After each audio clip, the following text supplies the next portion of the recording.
Genesis 1:14 through 19 states that the sun, moon, and stars were placed in the heavens on the fourth day to keep days and times and seasons. What does that mean? It means that Elohim, the creator of the heavens and earth, the new heaven and new earth, and all that exists, made time, is an eternal spirit. However, this keeps time, and we operate within a realm of time. So, Western astrology, yes, it is a pseudoscience because it does not keep up with how Yahweh said that time operates. We are currently in Sagittarius season, not Capricorn season, and you can see where the sun is currently transiting through the constellation of Sagittarius. This is the reason why there's really no snow yet. And the weather is transitioning because Sagittarius, as well as Pisces and Virgo, and also Gemini, are transiting or mutable signs. Usually that's a time when the weather is changing or one season is changing into another season. And so in order to, keep the balance and where we're not just slammed into another season and we all get sick and die, you know, there's an adjustment period. And Sagittarius season is an adjustment period between the autumn or fall season and the winter season. So we're in Sagittarius where we have some fall like weather and also some winter like weather to allow us to adjust. So the sun is currently transiting through the constellation of Sagittarius. Now, as you can see, Pluto, that little small planet right there, yes, it is a planet. Doesn't matter what the scientists or whoever did that, it's a planet. It is at the end of the constellation of Sagittarius. How does that affect the psychology or the energy on Earth and things that we have seen? Pluto transiting through a constellation for about 18 to 24 years, we have seen over time the, let's go back here. We've seen over time different things happen with higher education, the wisdom, even like religion, the things that Sagittarius rules, um, travel, foreign travel. And when I say foreign travel, that just means travel and even mind travel, where we're going into understanding other cultures and not only just foreign cultures as far as another continent or country is concerned, but something that's just not local or around the neighborhood. All right. That's foreign travel. Understanding each other's mindsets and beliefs, right? Belief systems. So belief systems have been transforming over this 18 to 24-year period with Pluto transiting through the constellation of Sagittarius. Now, when we go direct with Pluto into the next constellation of Capricorn, this is where we will really see the transformation, the death and rebirth of structures, of man made traditions. This is where we will see the, titles and reputations, um, death and rebirth of them, the transformation of those over an 18 to 24-year period. And I apologize for my dog barking in the background. Somebody's coming in the house, and that's exactly what he's supposed to do, right? So the the country that we live in, being here in America, let's go back to this. Here we go. Where are we? There. Boom. All right, it's going to come back, but we're in Capricornus there.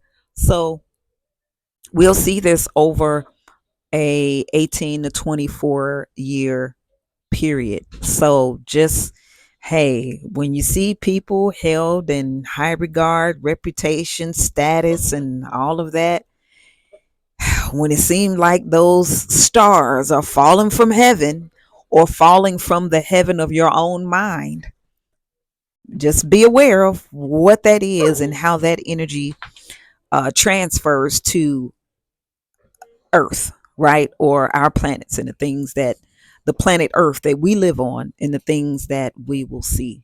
So, Saturn is the ruler of not only Capricorn, but Aquarius also. So, Capricorn has to do with tradition, man made tradition, and old structures. We'll even see things with banking and real estate.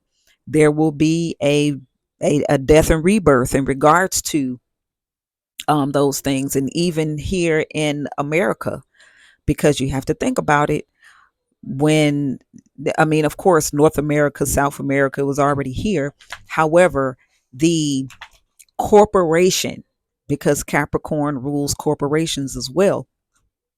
What 1776 July in Cancer is when America was established, so to speak. Well, the polar opposite of the sign of Cancer is Capricorn. All right. So we will definitely see some things in regards to this country with the death and rebirth here. Oh my gosh, within an 18 to 24 year period. So it's like, hold on to your hats, seats, and everything else. Now, Saturn, let's get back to Saturn. Saturn is the ruler of not only Capricorn, but Aquarius as well. So where Capricorn rules the, traditions and old structures, you have Saturn in Aquarius. Saturn behaves a different way in Aquarius. Saturn in Aquarius is really all about the discipline when it comes to innovation. Aquarius and Uranus is also the ruler, or the second ruler of Aquarius.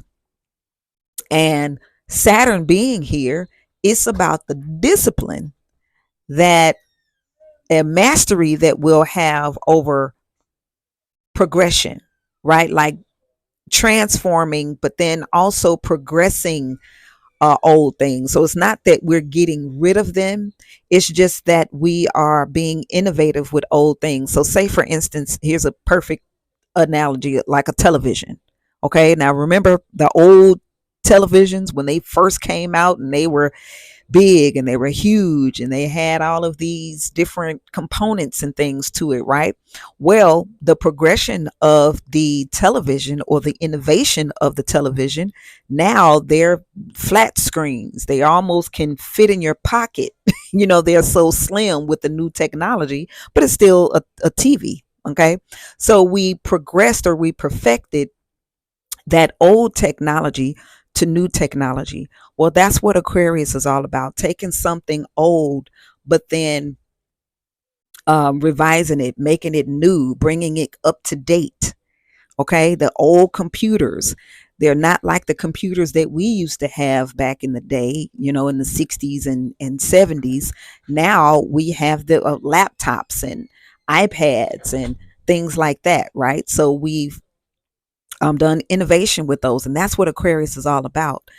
Also, it serves humanity, whereas, and not saying Capricorns are this way, I'm just saying that, those old structures with Capricorn, it was more about, service, or kind of burdensome, serving maybe a small few, as opposed to humanity being the whole, right? So now Saturn in Aquarius, especially when Pluto moves into Capricorn, and it's basically tearing down those old structures. Here we are in Aquarius, where it's all about serving humanity, right? Having a heart for humanity. Now, we will see some kind of crazy things happen as well. As far as the dark web has been around for quite some time, but we may start seeing some things surface with that dark web. I don't want to see it, but we will. That's just one of those things. Okay. The water. You see that water bearer. Okay. This is water, or that knowledge, that thirst for knowledge poured out.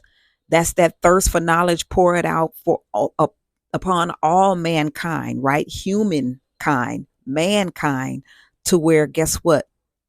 We won't thirst for knowledge anymore. Knowledge will not be held just within a certain few, but for all.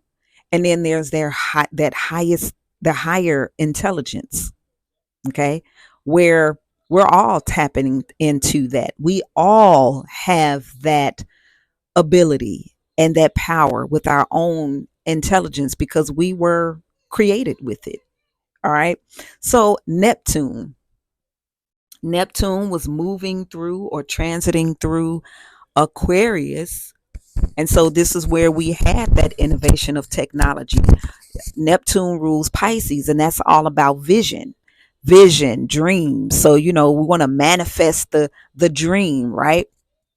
Well, Neptune, with Neptune, the ruler of Pisces, it is currently or going into the sign of Pisces. Neptune rules Pisces.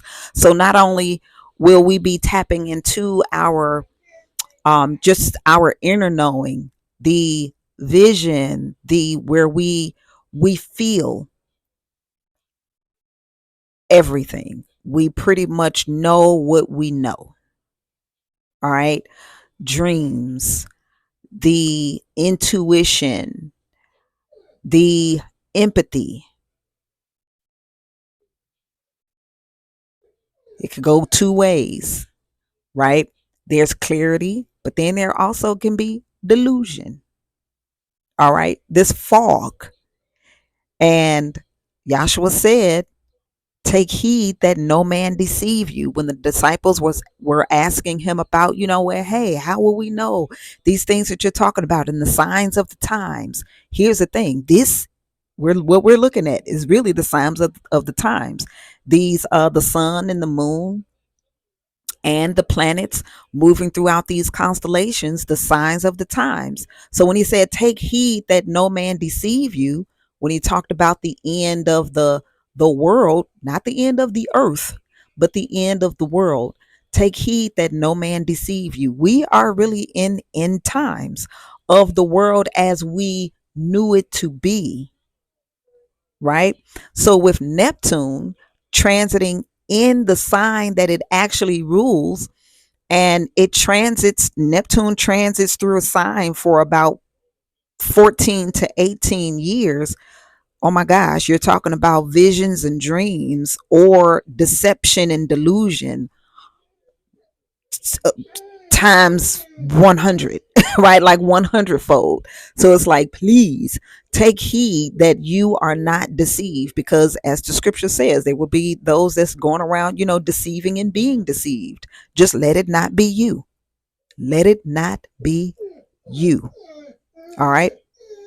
And then as we move forward here, you have Jupiter, that planet Jupiter, in the constellation of Aries. Let me pull that. There we go. At Aries, and then Uranus, although it's in Aries, it's also moving into Taurus, is really right there, coming into Taurus.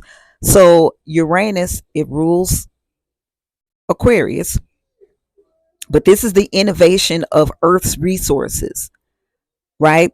Shocking. So we're looking at, and it's already happening. Earthquakes in various places, the change in resources, money changes, because that's what Taurus it rules. It's all about. It's the earth. It's earth resources. It's the changes in the earth. The stability. Uranus is about, it's like shaking, shocking, something happening suddenly. Okay, sudden changes. So sudden changes in earth resources, sudden changes as far as like earthquakes in various places, sudden changes in money, all of these things. These are the signs of the time. So I just wanted to come on, show this real quick. Tell time by the heavens, because that's what Yahweh said, right? Yes, when we talk about astrology and it being a pseudoscience, yes, it's a science. However, what it goes into is really being able to tell time by the heavens. There was a question that was asked, like, hey, how did the three wise men know where Joshua was, where he was born? They followed the North Star. Because this is a map. It's a map on earth as it is in heaven. This is a map. And when you follow the stars, you're actually following a map on earth. Take care.